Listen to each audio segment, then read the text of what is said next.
باپ بیٹے روح القدس کے نام میں آمین۔ موسٹ ریورنٹ بشپ ڈاکٹر اسٹیفن صدیق کی جانب سے آپ سب کو سلام عرض ہے۔ آئے میرے عزیزو، ہم پطرس کے پہلے خط اس کے 3 باب کی 7ویں آیت کی تفسیر کو بطور کنجی کے اسٹڈی کرتے ہیں۔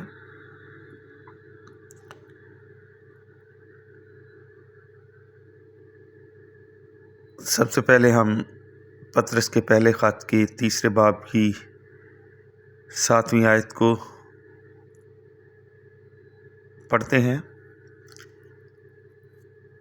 ویسا ہی اے شوہرو تم بھی دنائی سے ان کے ساتھ رہو اور عورت کو کمزور ظروف سمجھ کر اس کی عزت کرو، اور جان لو کہ زندگی کی میراث کے فضل میں تم دونوں شریک ہو، تاکہ تمہاری دعائیں بے اثر نہ رہیں۔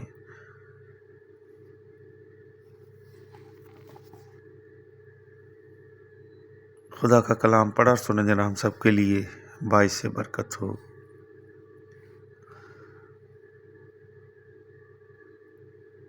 آمین۔ اب رسول شوہروں کی طرف متوجہ ہوتا ہے اور انہیں وہ فرائض دکھاتا ہے جو انہیں ضرور ہی پورے کرنے چاہیے۔ وہ اپنی بیویوں کے آرام کا خیال رکھیں اور ان سے محبت اور خوش خلقی کا اظہار کریں اور ان کے ساتھ عقل مندی سے بسر کریں۔ وہ اپنی بیویوں کو نازک ظرف جانیں، کیونکہ صنف نازک کے ساتھ ایسا ہی رویہ مناسب ہے۔ ان دنوں میں جب کہ تحریک آزادی نسواں زوروں پر ہے تو ممکن ہے کسی کو بائبل کا عورتوں کو بطور نازک ظرف بیان کرنا بے وقت کی راگنی معلوم ہو، لیکن یہ زندگی کی سادہ سی حقیقت ہے کہ جسمانی لحاظ سے عام طور پر عورتیں آدمیوں کی نسبت کمزور ہیں۔ پھر عورتوں کے پاس عام طور پر اپنے جذبات کو کنٹرول کرنے کی وہ قوت نہیں ہے جو آدمیوں کے پاس ہے، اور وہ عقل کی بجائے جذبات کی رو میں بہہ جانے کے زیادہ خطرے میں ہوتی ہیں۔ نیز علم الہی کے گہرے مسائل سے نمٹنا ان کو نسبتاً مشکل لگتا ہے، اور عام طور پر وہ آدمیوں کی نسبت دوسروں پر زیادہ انحصار کرتی ہیں۔ لیکن اس حقیقت کا کہ بعض باتوں میں عورتیں کمزور ہیں، یہ مطلب نہیں کہ وہ آدمیوں سے کمتر ہیں۔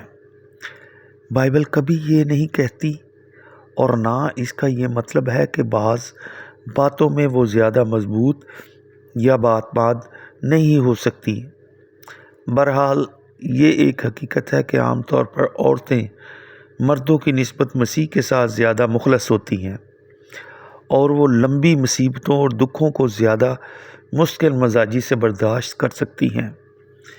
ایک آدمی کا اپنی بیوی کے ساتھ رویہ اس بات کا غماز ہونا چاہیے کہ وہ بھی اس کے ساتھ زندگی کی نعمت کی وارث ہے۔ اس کا تعلق اس جوڑے سے ہے جس میں دونوں ہی ایماندار ہیں۔ اگرچہ عورت بعض باتوں میں آدمی سے کمزور ہے، تاہم خدا کی نظر میں اسے بھی وہی کچھ حاصل ہے جو آدمیوں کو ہے، اور انہی کی طرح وہ بھی ابدی زندگی کی وارث ہے۔ پھر وہ اس بات میں اپنے خاوند سے بڑھ کر ہے کہ وہ ایک نئی جسمانی زندگی کو اس دنیا میں لاتی ہے۔ جب آپس میں اختلاف ہو تو دعائیں رک جاتی ہیں۔ مجروح بیوی کی آہیں خاوند کی دعا اور خدا کے سننے میں حائل ہو جاتی ہیں۔ پھر اس جوڑے کے لیے مل کر دعا کرنا مشکل بن جاتا ہے۔ جب کوئی بات ان کی رفاقت میں رخنہ انداز ہو، گھر میں امن و سلامتی کے لیے میاں بیوی کو چند ایک بنیادی اصولوں پر غور کرنا چاہیے۔ نمبر 1، باہمی اعتماد کے لیے ایک دوسرے کے ساتھ پوری دیانتداری سے کام لیں۔ نمبر 2، رابطہ کی لائن کو کھلا رکھیں۔ مسائل پر بات چیت کے لیے ہر وقت تیار رہیں۔ جب بوائلر میں بھاپ کو بنتے رہنے دیا جاتا ہے تو اس کا پھٹنا لازمی بن جاتا ہے۔ بات چیت کرنے کے لیے تیار رہنے میں یہ بھی شامل ہے کہ ہر ایک یہ کہنے کو تیار ہو کہ مجھے افسوس ہے، اور معاف کرنے کو بھی وہ ہمیشہ راضی ہو۔ نمبر 3، چھوٹی چھوٹی غلطیوں اور مخصوص طرز کلام کو نظر انداز کریں۔ محبت بے شمار گناہوں پر پردہ ڈالتی ہے۔ جب آپ اپنے میں کاملیت پیدا نہیں کر سکتے تو دوسروں سے بھی اس کی توقع نہ رکھیں۔ نمبر 4، مالی معاملات میں اتحاد پیدا کرنے کی کوشش کریں۔ آمدنی سے زیادہ خرچ کرنے، قسطوں پر چیزیں خریدنے اور اپنا دوسروں سے مقابلہ کرنے سے بچیں۔ نمبر 5، یاد رکھیں کہ محبت حکم ہے، یہ کوئی ناقابل کنٹرول جذبات کا نام نہیں ہے۔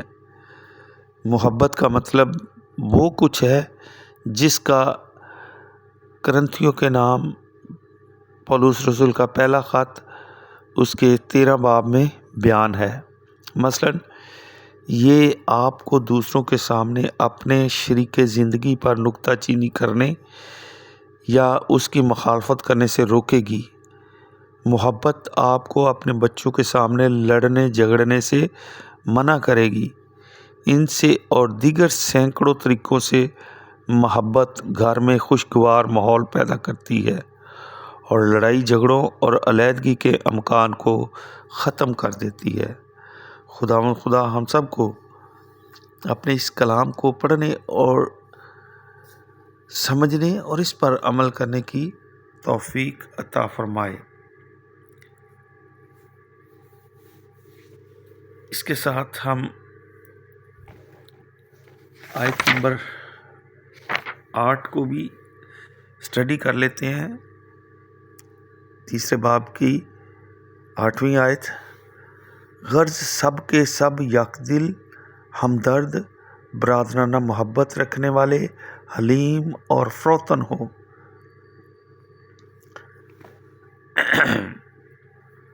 یہ آیت بنیادی طور پر ایماندار اور اس کے کلیسیا کے ساتھ تعلق کو بیان کرتی ہے، جیسا کہ بھائیوں کے ایک دل رہنے اور محبت رکھنے کی نصیحت سے ظاہر ہوتا ہے۔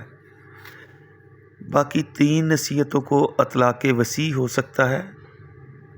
3 نصیحتوں کا اطلاق وسیع ہو سکتا ہے۔ لفظ غرض کا مطلب یہ نہیں ہے کہ پطرس اس خط کو ختم کر رہا ہے، چونکہ وہ مختلف قسم کے لوگوں مثلا نوکروں یا ملازموں، بیویوں اور خاوندوں سے مخاطب رہا ہے، اس لیے اب آخر میں وہ ان سب سے مخاطب ہے۔ سب کے سب یک دل رہو۔ یہ توقع نہیں کی جا سکتی کہ سب مسیحی تمام باتوں کو ایک ہی نظر سے دیکھیں گے۔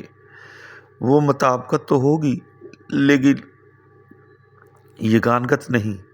بہترین فارمولہ اس مشہور کہاوت میں پایا جاتا ہے، بنیادی باتوں میں یگانگت، غیر ضروری باتوں میں آزادی، ہر بات میں محبت۔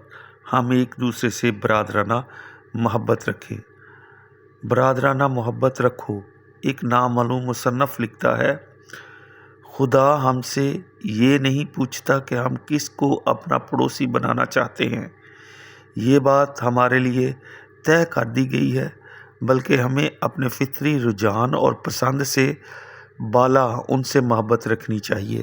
آپ کہیں گے یہ ناممکن ہے، لیکن یاد رکھیں کہ سچی محبت جوش میں پیدا نہیں ہوتی، بلکہ ارادہ میں، احساسات میں نہیں بلکہ کرنے میں ہے، جذبات میں نہیں بلکہ عمل میں، نرم الفاظ میں نہیں بلکہ شائستہ اور بے غرض کاموں میں۔ نرم دل کا مطلب ایسا دل ہے جو دوسروں کی ضروریات اور محسوسات کے بارے میں حساس ہو۔ یہ برے برتاؤ کے باوجود ٹھنڈا پڑنے، بے حس ہونے یا ترش رو اور روکھا بننے سے انکار کرتا ہے۔ فروتن، یہ نہایت مناسب ہے کہ ہم اسے ایک مسیحی خوبی کے طور پر سیکھیں۔ فی الحقیقت اس کا مطلب دوسروں کے بارے میں حلیمی سے سوچنا، دوسروں کو اول درجہ دینا اور ان کے بارے میں پرفضل باتیں کہنا اور کرنا ہے۔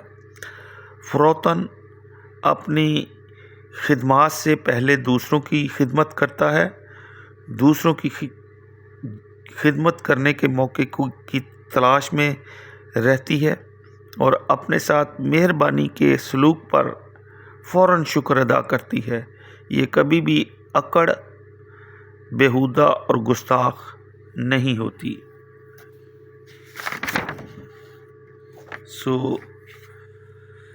اپنے خادم most reverend bishop doctor Stephen Siddiq کو اجازت دے۔ آج کی کلام کی کنجی میں ہم نے پطرس کے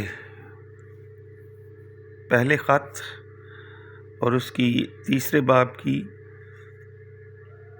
7ویں اور 8ویں آیت کی کنجی کو اسٹڈی کیا ہے۔ خداوند ہم سب کو اپنا کلام پڑھنے، سننے اور اس پر عمل کرنے کی توفیق عطا فرمائے۔ مسیح خداوند ہم سب کے ساتھ ہو، ہمارے خاندانوں کو برکت دے، ہم سب کی روزی رزق میں اضافہ فرمائے تاکہ ہم اپنے بچوں کی پرورش اس کے کلام کے مطابق کر سکیں۔ مسیح خداوند ہمارے خدا کے وسیلے سے آمین۔ خدا باپ، بیٹے، روح القدس کے نام سے آمین۔